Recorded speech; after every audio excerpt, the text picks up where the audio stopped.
XPod.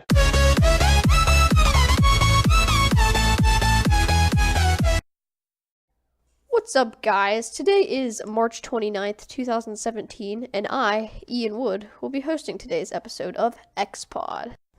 Now, today's show is going to be all about vacation.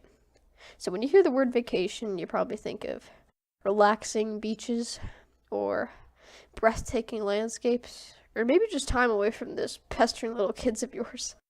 But the vacation we're talking about today is far from those beautiful mountains and relaxing beaches, because it's actually to outer space. Now, one of the reasons space and the whole field of astronomy in general has always fascinated me was just the sheer vastness of the universe and how little of it has been seen and documented. But talking about astronomy, however, would take hours upon hours, and quite frankly, we don't have enough time for that. So today's podcast will mainly focus on the near future of space travel. Now, when you think about space travel, you probably think of NASA. Well, the thing is, even though most of America has probably at least heard of NASA, many of NASA's most interesting projects seem to go, well, unnoticed. One example of this would be NASA's Orion project. The Orion rocket is projected to be able to carry a manned mission to, get this, Mars. Yeah, you heard me. Mars. Also, the Orion project isn't one of those projects where it's not expected to be finished until some crazy, far-off year like 2301. The Orion rocket is expected to be able to fly on a test run around the moon in the year 2018. Now, of course, it'll be a while before that ship actually journeys to Mars, but it's sort of amazing to think that the journey of humans to Mars is that close. Now, while we're still on the topic of humans on Mars, let's mention Elon Musk. You know, the co-founder of PayPal and founder of Tesla and SpaceX, Elon Musk. Well, while Tesla and PayPal are both cool on their own, we'll be talking about his SpaceX program. If you thought that NASA was ambitious, listen to this, because SpaceX is working on a project that will be able to transport large numbers of people and cargo to Mars so that we can create a civilization there. However, Elon Musk's approach to colonizing Mars doesn't focus on how we're going to live on Mars, but instead focuses on how we're going to get there.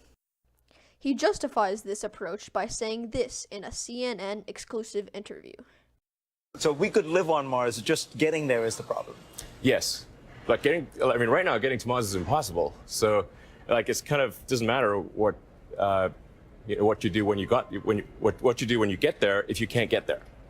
A lot of times, SpaceX has the appearance of being a lot more unsophisticated than NASA, which I think is a good thing, because while NASA's projects will be very safe and calculated, SpaceX's projects will be more risky and ambitious. I also think that SpaceX, being a private company, has a lot more flexibility in their projects than NASA. Anyways, we can't spend all day talking about Mars. Well, I mean, we could, but that would eventually get a little boring. Let's talk about another obvious topic in the field of space travel, the moon. Ooh, I know, so spooky. But surprisingly, humans haven't been to the moon in over 40 years. Now, SpaceX's plan for the moon doesn't really advance our knowledge of it in any way, as they're only planning to send 2 tourists around the moon and back. Now, don't get me wrong, that is pretty cool, but NASA's plans for the moon are far more interesting, because they want to establish a whole lunar space station. Now, of course, this plan is pretty far off, and not much has been planned out, but NASA expects to have established a whole lunar space station on the moon by the year 2030. And this station would serve as a sort of pit stop for astronauts heading on prolonged travels to places like Mars, which, as we know, is already being planned out as well. This lunar base would also serve as a refueling station for ships heading farther out into space. This station isn't only limited to being a refueling station as well.